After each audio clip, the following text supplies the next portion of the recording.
Hello, welcome to adviser. अगर आप D triple S B T G T science के aspirant हैं तो ये वीडियो आपके लिए बना है।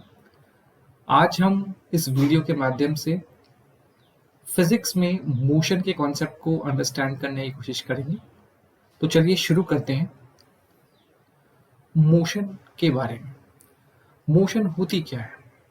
तो आपके सामने यहाँ स्क्रीन पर आपको कुछ चींटियाँ दिख रही होंगी या आपको कुछ पोजीशन दिख रही हैं। कुछ समय पहले ये चींटी यहाँ पर थी। कुछ समय बाद इसकी पोजीशन चेंज होकर यहाँ आ गई। तो आप देख सकते हैं कि समय के साथ, टाइम के साथ ये चींटी अपनी पोजीशन चेंज कर रहा है। तो कोई भी ऑब्जेक्ट चाहे वो लिविंग हो या नॉन लिविंग हो, जब वो टाइम के साथ अपनी पोजीशन को चेंज करता है तो इस फेनोमेना को हम मोशन बोलते हैं। मोशन में इन दोनों रिक्वायरमेंट्स का होना बहुत प्राइमरी है। कभी कभार हमको मोशन विजिबल होती है और कभी कभार इनविजिबल होती है। जैसे हो सकता है कि हमने इस चींटी को चलते हुए ना देखा हो, लेकिन समय के साथ इसकी पोजीशन चेंज हुई है। इसका मतलब जाहिर सी बात है इसने मूवमेंट की है, तभी हमको मालूम पड़ पाया है कि इसकी पोजीशन चेंज हुई है और इसने मोशन शो की है।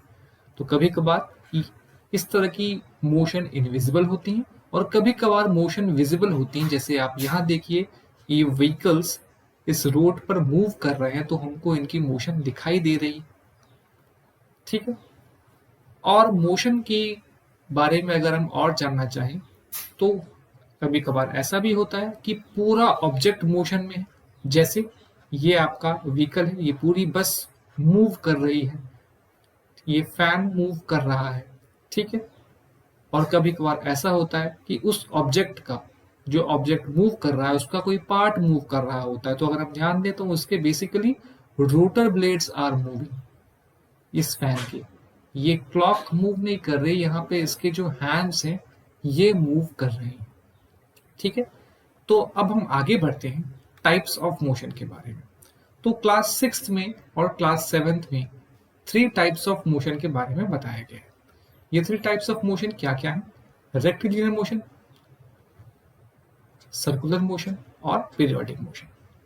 रेक्टिलिनियर मोशन आपकी रेक्टिलिनियर प्लेन से आई है। ठीक है। इस मोशन में जब कोई ऑब्जेक्ट एक स्ट्रेट लाइन में मूव करता है, जब कोई ऑब्जेक्ट एक स्ट्रेट लाइन में उसकी पोजीशन चेंज हो रही है टाइम के साथ, तो हम बोलते हैं कि वो ऑब्जेक्ट रेक्टिलिनियर मोशन शो कर रहा है। जैसे आप यहाँ पर इमेज में देख सकते हैं, एक परेड में सोल्जर्स मार्च पास्ट कर रहे हैं और वो सीधाई में एक स्ट्रेट पाथ पर मूव करते हैं। तो इस तरह की मोशन आपकी रेक्टिलिनियर मोशन कहलाती है। इसके अलावा पिछली फिगर में आपने देखा था, यहाँ पर व्हीकल्स मूव कर रहे थे। तो इस तरह की मोशन में क्या है? ये मोशन एक स्ट्रेट लाइन में है, एक सीधी रेखा में ये मोशन हो रही है। तो इस तरह की मोशन को भी हम रेक्टिलिनियर मोशन कहेंगे। ठीक है। उसके अलावा किसी रेस में स्प्रिंटर्स, रनर्स अगर रन कर रहे हैं तो वो भी आपकी रेक्टिलिनियर मोशन होगी। ठीक है। अब हम नेक्स्ट टाइप ऑफ मोशन के बारे में जानने का प्रयास करते हैं, वो है सर्कुलर मोशन। अब सर्कुलर मोशन में कोई भी ऑब्जेक्ट एक फिक्स्ड पॉइंट के अराउंड मूव करता है। मान लीजिए ये पॉइंट फिक्स है और इस फिक्स्ड पॉइंट के अराउंड ये ऑब्जेक्ट मूव कर रहा है। ठीक है। So in this motion an object moves such that its distance from a fixed point remains the same. और वो उस फिक्स्ड पॉइंट के अराउंड इस तरह से मूव कर रहा है कि जो डिस्टेंस है उस फिक्स्ड पॉइंट से, वो क्या है, हर तरफ से इक्वल होगी। It will be same. जैसे आप इस फर्स्ट फिगर में देखिए, ये बुलक इस पुली को चारों तरफ से इसके अराउंड रिवॉल्व कर रहा है, घूम रहा है। इस फिक्स्ड पॉइंट के साथ है, सहारे ये फिक्स है। और जहां जहां ये मूव करेगा, जो ये हैंडल लगाए, ये हर तरफ इक्वल ही होगा, मतलब इसकी डिस्टेंस इक्वल होगी। वैसे ही अगर आप देखिए सेकंड फिगर में, ये एक वेदर कॉक है। तो यहाँ भी देखिए इस फिक्स्ड पॉइंट के अराउंड ये वेदर कॉक अपनी मोशन शो कर रहा है, और वो जो डिस्टेंस है, वो डिस्टेंस क्या हो रही है, वो भी इक्वल हो रही है। देन आप ये फैन देखिए, फैन के जो ब्लेड्स हैं, ये तीनों ही ब्लेड्स इक्वल लेंथ के हैं। तो जब ये मूव करते हैं तो ऑब्वियस सी बात है कि इस फिक्स्ड पॉइंट के अराउंड ये मूव कर रहे हैं और इनकी डिस्टेंस इक्वल है। तो इसके अलावा अगर हम और भी देखें तो किसी पत्थर में अगर इसको अगर हम धागे में बांध कर घुमाते हैं तो क्या होता है, वो धागा बेसिकली एक जिस हमारे हाथ में होता है तो वो फिक्स पॉइंट हो जाता है और धागा उसके चारों तरफ घूम रहा होता है। तो बेसिकली वो धागा एक फिक्स डिस्टेंस बनाता है। अब हम नेक्स्ट टाइप ऑफ मोशन को समझते हैं, वो है पीरियोडिक मोशन। पीरियोडिक मोशन नाम से ही आ रहा है, पीरियड मतलब एक निश्चित अंतराल के बाद कोई भी मोशन जब अपने आप को रिपीट करती है, जब एक निश्चित अंतराल के बाद कोई भी मोशन जब अपने आप को रिपीट करती है, तो इस तरह की मोशन को हम पीरियोडिक मोशन कहते हैं। जैसे आप इस डायग्राम ए को अगर ध्यान से देखें, ये बच्ची इस स्विंग पे, इस झूले पे झूल रही है, तो आप देखेंगे ये एक निश्चित अंतराल पे अपनी मोशन को रिपीट कर रही है, आगे पीछे, to and fro, forward backward जा रही है। अगर आप देखें ये पेंडुलम क्लॉक है, इसके जो बॉब्स हैं ये डेफिनेट इंटरवल पे एक टाइम पीरियड के बाद अपनी मोशन को रिपीट कर रहे हैं। ये गिटार के जो स्ट्रिंग्स हो गए, ये भी अगर हम इसको वाइब्रेट करते हैं तो ये भी अपने आप आगे पीछे की तरफ वाइब्रेट होंगे। सेम आपका इस तबले के जो हेड है इसके साथ होगा, या फिर जो आपका जो बेल है उसके साथ होगा, इस तरह की मोशन में। इसी से रिलेटेड है ऑसिलेटरी मोशन। तो ऑसिलेटरी मोशन में कोई भी सिंपल पेंडुलम की जो मोशन होती है उसको हम बोलते हैं ऑसिलेटरी मोशन। तो अगर आप इस डायग्राम में देखें, ये जो आपकी पेंडुलम क्लॉक थी, इसमें क्या हो रहा था, ये जो बॉब था आगे पीछे टू एंड फ्रो मूव कर रहा था। तो ऑसिलेटरी मोशन में आपका कोई ऑब्जेक्ट, ठीक है, जो सिंपल पेंडुलम है उसकी मोशन को हम ऑसिलेटरी मोशन बोल रहे हैं, ठीक है। और एक ऑसिलेशन क्या होती है, जैसे ये पेंडुलम का बॉब है, जो मेटल बॉल होती है, ये एक ऑसिलेशन कब कंप्लीट करता है, जब मान लीजिए ये इसकी मीन पोजीशन O है, ये पोजीशन A है और ये पोजीशन B है। तो इस पोजीशन से जब ये B पर गया, फिर O पे आया, फिर A पे गया और वापस O पे आया, इतना करने में जब जो उसको टाइम लगा, ठीक है, इस इतना करने में हम बोलते हैं कि इसने वन ऑसिलेशन कंप्लीट की है। और एक ऑसिलेशन करने में जो उसको टाइम लगा, उस टाइम को हम बोलते हैं time period. So the time taken by the pendulum to complete one oscillation is called its time period. तो किसी भी पेंडुलम का टाइम पीरियड किसके बराबर होता है, ये उतना टाइम उस पेंडुलम के बॉब ने जितनी बार एक ऑसिलेशन करने में लिया है। अब टाइम पीरियड का जो यूनिट है वो सेकेंड्स में होता है। टाइम पीरियड को हम कैसे निकाल सकते हैं, जितनी भी नंबर ऑफ ऑसिलेशंस हैं, अगर मैं उसको उन ऑसिलेशंस को करने में जितना टाइम लगा उससे डिवाइड करता हूं, तो मैं टाइम पीरियड निकाल सकता हूं। इसी में एक फैक्ट है कि गैलीलियो ने ये डिस्कवर किया था कि किसी भी पेंडुलम का टाइम पीरियड कांस्टेंट रहता है, ठीक है। अब अगर हम इसी में थोड़ा यूनिट्स में देखें तो 1 माइक्रोसेकेंड एक सेकंड का 1 मिलियंथ पार्ट होता है, और 1 नैनोसेकेंड एक सेकंड का बिलियंथ पार्ट होता है, ठीक है। तो इतना होने के बाद अब हम कोशिश करते हैं कुछ क्वेश्चंस को करने की।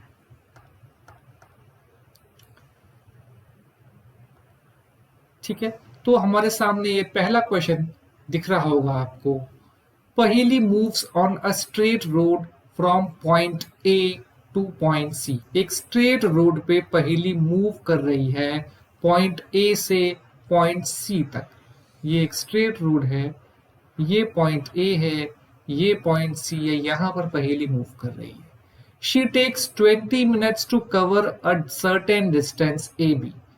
अब इसके बीच में एक डिस्टेंस ए बी आ रही है। ए से लेके बी तक जाने में पहेली को 20 मिनट्स का टाइम लगा है। Okay, and she takes 30 minutes to cover the rest of the distance B C. जो बाकी डिस्टेंस बी सी बची उसको कवर करने में पहेली को 30 मिनट्स का टाइम लगता है।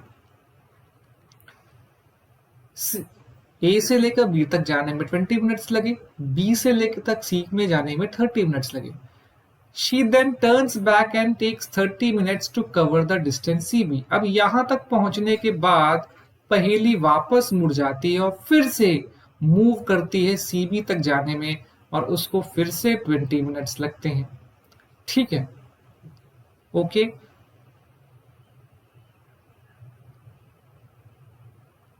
सॉरी, 30 मिनट्स लगते हैं and 20 minutes to cover the rest of the distance to her starting point. उसके बाद फिर से उसको 20 मिनट्स लग रहे हैं उसका जो स्टार्टिंग पॉइंट है ए वहां तक पहुंचने में।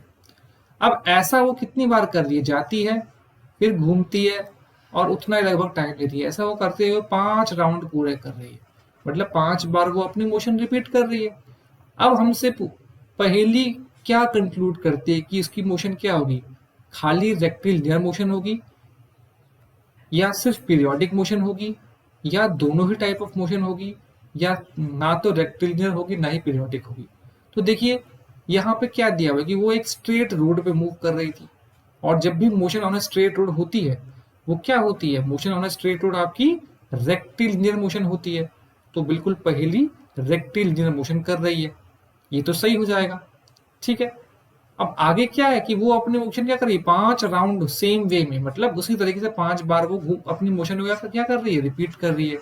तो जब भी कोई मोशन अपने आप को रिपीट करता है तो उस तरह की मोशन को हम क्या बोलते हैं, उस तरह की मोशन को हम पीरियोडिक मोशन बोलते हैं। तो इसका मतलब क्या है कि पहेली ने रेक्टिलिनियर मोशन तो की ही की है, उसके अलावा उसने पीरियोडिक भी की है। इसका मतलब क्या है कि इसका सही आंसर ऑप्शन सी होगा। ठीक है, अगला question, while traveling in a train it appears that the trees near the track are moving whereas co-passengers appear to be stationary। जब हम ट्रेन में ट्रेवल करते हैं, ठीक है, हम बैठे हुए हैं, ठीक है, ट्रेन मूव कर रही है, ट्रेन के अंदर हम बैठे हो तो हम भी मूव कर रहे हैं, लेकिन जो हमको पेड़ दिखाई दे रहे हैं, पेड़ तो वहीं पे खड़े हैं पर वो हमको पेड़ मूव करते हुए दिखाई देते हैं, जबकि जो अंदर पैसेंजर हैं वो स्टेशनरी है। क्यों? क्योंकि हम रेफरेंस पॉइंट लेके चलते हैं। टाइम के साथ साथ क्या हो रहा है, विथ टाइम पोजीशन हमारी चेंज हो रही है। ठीक है, हमारे टाइम के साथ पोजीशन चेंज हो रही है, और जैसे जैसे हम आगे बढ़ रहे हैं तो पेड़ की पोजीशन चेंज होगी, ये पेड़ की जगह दूसरी पेड़ आ गया, इसलिए हमको लग रहा है कि मूव कर रहे हैं पेड़। और जबकि जो पैसेंजर्स हैं उनकी पोजीशन तो वहीं की वहीं है जहां वो थे, तो वो हमको स्टेशनरी दिखाई देते हैं। ठीक है, नेक्स्ट क्वेश्चन आता है, Boojho was riding in his bicycle along a straight road. एक स्ट्रेट रोड पे बूझो अपनी बाइसाइकिल से जा रहा है। अब he classified the motion of various parts of the bicycle as। अब बाइसाइकिल की जो various parts of motion है वो कैसे क्लासिफाई करेगा, बाइसाइकिल से वो जा रहा है बूझो, ठीक है, स्ट्रेट रोड पे जा रहा है। अब अगर वो स्ट्रेट रोड पे जा रहा है तो जाहिर सी बात है वो रेक्टिलिनियर मोशन करेगा। ठीक है, उसकी जो बाइसाइकिल के जो टायर्स हैं वो रेक्टिलिनियर मोशन करेंगे। अब सर्कुलर मोशन कौन सा पार्ट करेगा, जो व्हील्स की जो आपकी हैं, सर्कुलर मोशन में जो आपकी बेसिकली व्हील्स हैं फिक्स पॉइंट से मूव कर रही हैं वो करेंगी, और आपकी जो ये जो टायर है ये सर्कुलर और रेक्टिलिनियर मोशन दोनों ही करेगा। ठीक है, अब हम आते हैं नेक्स्ट क्वेश्चन पे। ये 3 ऑप्शन हमको दिए हैं, इन तीनों में से कौन सा पीरियोडिक मोशन, हम इन तीनों में से किसको कंसिडर कर सकते हैं। पेंडुलम की मोशन को बिल्कुल कर सकते हैं, अभी हमने पढ़ा था। Sand falling in an hour glass, एक आवर ग्लास क्या होता है कि इस तरह से होता है, इसमें सैंड नीचे गिरती रहती है, तो अब इसमें मोशन अपनी रिपीट तो कर नहीं रहा, एक बार सैंड अंदर गिरी वापस थोड़ी वापस रिपीट आएगी, तो ये ऑप्शन तो नहीं होगा। Change in position of a shadow, अब देखो आपका ऑप्शन 2 एलिमिनेट हो गया। ठीक है, और ऑप्शन 1 सही है, तो यही आपका बचा। शैडो की पोजीशन चेंज हुई, वो रिपीट थोड़ी कर रहा, तो खाली ऑप्शन 1 को ही हम पीरियोडिक मोशन कंसिडर कर सकते हैं। अब यहां पर नेक्स्ट क्वेश्चन है, हमसे पूछ रहे हैं विच of these motions explains a periodic motion, इनमें से कौन सी मोशन पीरियोडिक मोशन को एक्सप्लेन कर रही है अच्छे से। तो periodic motion follows a curve path, नहीं ऐसा तो नहीं है। It occurs in a straight path, ये तो रेक्टिलिनियर मोशन होता है। It is associated with calculating time, ये भी नहीं है। ये इसकी डेफिनेशन क्लियरली दे रहा है कि पीरियोडिक मोशन अपनी आप को इक्वल इंटरवल ऑफ टाइम पे क्या करता है, रिपीट कर रहा है।